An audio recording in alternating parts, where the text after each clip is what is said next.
Ce jour si merveilleux qu'on se retrouve ici à Bamako pour la deuxième session du Collège des chefs d'État de la Confédération AES.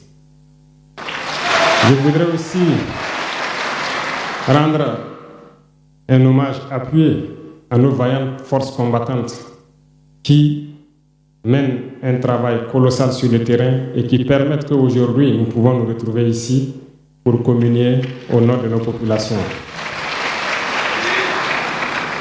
Je vais m'excuser encore une fois de plus auprès de ceux que mes mots pourraient vexer, parce que je n'irai pas par le dos de la cuillère. Nous allons nous attaquer encore aux mots qui miment l'Afrique.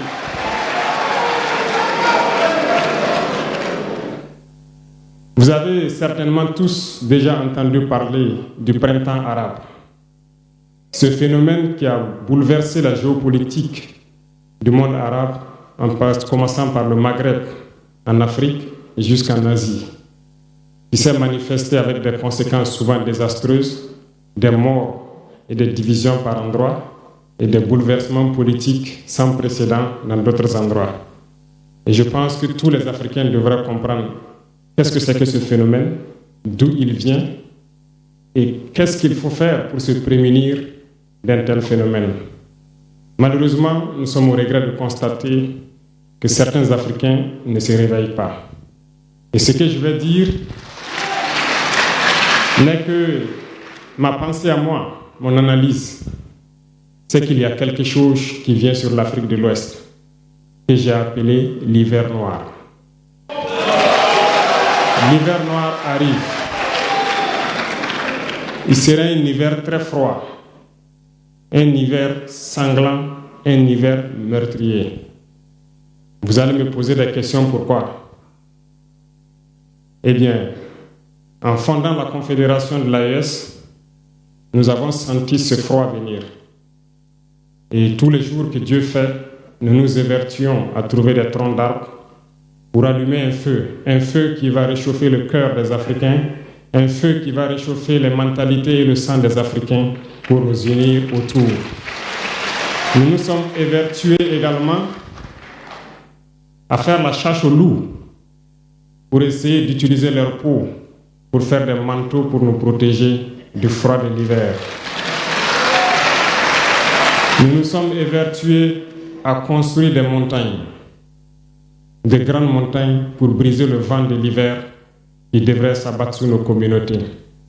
Malheureusement, force est de constater que certains Noirs sont là tous les jours à arroser nos troncs d'arbres d'eau fraîche pour qu'ils ne puissent pas brûler. Ils se transforment en loups ou font en sorte que nous, chasseurs de loups, nous ne puissions pas surprendre le loup. Lorsque nous voulons construire nos montagnes, ils brisent les cailloux pour que nous ne puissions pas arriver. Pourtant, l'hiver arrive. Et quand l'hiver viendra, devrions-nous permettre à ceux-là qui combattent de venir se protéger avec nos manteaux qu'on a confectionnés, avec les montagnes qu'on a construites pour nous protéger des vents, ou encore se réchauffer avec nous autour du feu. Telle est la question qu'il faut qu'on se pose. Qu'adviendra-t-il donc du panafricanisme quand l'hiver viendra? L'hiver viendra parce que la guerre se transporte en Afrique de l'Ouest. Les impérialistes font tout pour mettre l'Afrique de l'Ouest à feu et à sang. Mais du sommet de l'État jusqu'à certaines populations, soit nous faisons semblant de ne pas voir venir le danger, ou bien nous sommes nous-mêmes complices de ce qui va arriver. Le chaos pourrait s'installer. Je dis bien pourrait s'installer. Beaucoup de gens pourraient mourir. Nous allons nous entretuer de manière tellement atroce que pendant ce temps, ils seraient là à piller nos richesses, à imposer leur volonté. Et ceux qui vont survivre de cette tragédie n'auront que deux choix. Soit s'unir pour toujours contre l'impérialisme ou se résumer à être des esclaves jusqu'à disparaître. Il faut donc se prémunir de l'hiver noir qui vient. Nous ne pouvons pas comprendre que les Noirs en Afrique de l'Ouest ici prie Dieu que les terroristes tuent des populations noires. Nous ne pouvons pas comprendre que des chefs d'État lâches se cachent derrière des médias, soi-disant médias, pour décourager, insulter, activer la haine entre les populations. Ces individus qui sont sur leur plateau, qui tous les jours du matin au soir crachent leur venin toxique pour attiser la haine entre les communautés, ils sont généralement très vilains. Avec leur gueule de misérable, ils ne savent que faire cela. Regardez-les bien. Ils sont là avec des yeux de drosophiles sauvages. Tous les jours, c'est cracher du venin. Ils cherchent à diviser les communautés. Sur les réseaux sociaux, ils sont là et ils sont nombreux. Pourquoi est-ce que nous, Noirs, cherchons à cultiver la haine entre nous?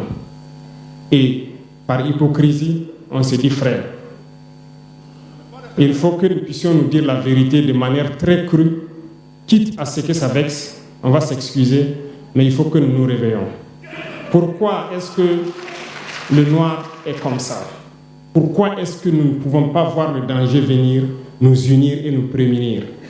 Pourquoi est-ce qu'il faut que par nos comportements, nous allions affronter ces dangers qui risquent de nous décimer? Mais d'autres ont fermé les oreilles. Ils font semblant de ne pas entendre la politique de l'Autriche. Des peuples se complaisent dans la colonisation. Ils aiment cette domination. À peine s'ils n'appellent pas les impérialistes, venez nous coloniser. Nous aimons être vos esclaves. Nous nous posons souvent des questions lorsqu'on voit les réactions. Ces pseudo-intellectuels décérébrés qui sont là à longueur de journée à entamer des débats en toute indignité, en toute malhonnêteté, comme s'ils ne voient pas la réalité des exemples qui se présentent à nous. Il y a plein d'exemples. Lorsque la démocratie fait certaines choses contraires aux règles même qu'elle s'est fixées, ils ferment les yeux là-dessus. Mais ils sont prompts à nous appeler juntes ou putschistes. Mais soyez sûrs d'une chose, nous sommes unis et nous resterons unis. Et nous devons ouvrir les yeux. L'AES va évoluer. Tout n'est pas forcément rose. Tout ne peut pas aller au rythme que nous souhaitons. Mais nous avançons sereinement et nous allons arriver à notre objectif. Et quand viendra l'hiver, si il faille que nous passions par l'hiver pour être libres, pour être unis, nous prions Dieu qu'il en soit ainsi et qu'il protège nos populations.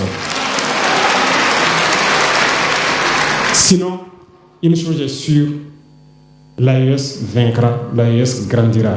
Restez sereins parce que nous avons confiance en nos populations.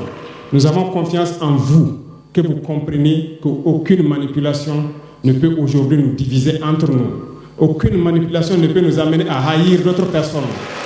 Aucune manipulation ne doit nous amener à riposter d'une manière violente, physique, face à ces individus qui n'ont absolument rien compris. Restez sereins, ne ripostez pas physiquement, nous riposterons par la communication jusqu'à ce qu'ils changent eux-mêmes de mode d'action et nous allons aussi riposter en fonction du mode d'action. Restez sereins, Dieu protégera l'AES. Dieu vous protège tous, toutes les populations de l'AES. Dieu vous accompagne tous dans vos objectifs. Et Dieu, qui est si juste, se bat pour ceux qui se battent. Nous nous battons. Nous sommes une population résiliente, la plus résiliente de la sous-région. Personne n'aurait cru que vous pouvez supporter ce que vous êtes en train de vivre. Nous allons vaincre le terrorisme, nous allons nous développer et nous allons nous affirmer. Nous allons avoir notre place dans le concert du monde. Que Dieu bénisse l'AES, que Dieu bénisse notre population résiliente et résistante. Que Dieu nous unisse davantage, la patrie ou la mort.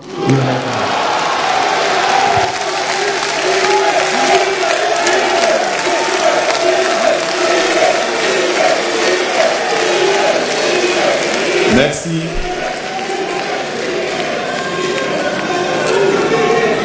Merci. Excellence, merci pour cette prise de parole. Vous nous avez rappelé que l'avenir du Sahel se construit par des fils et des filles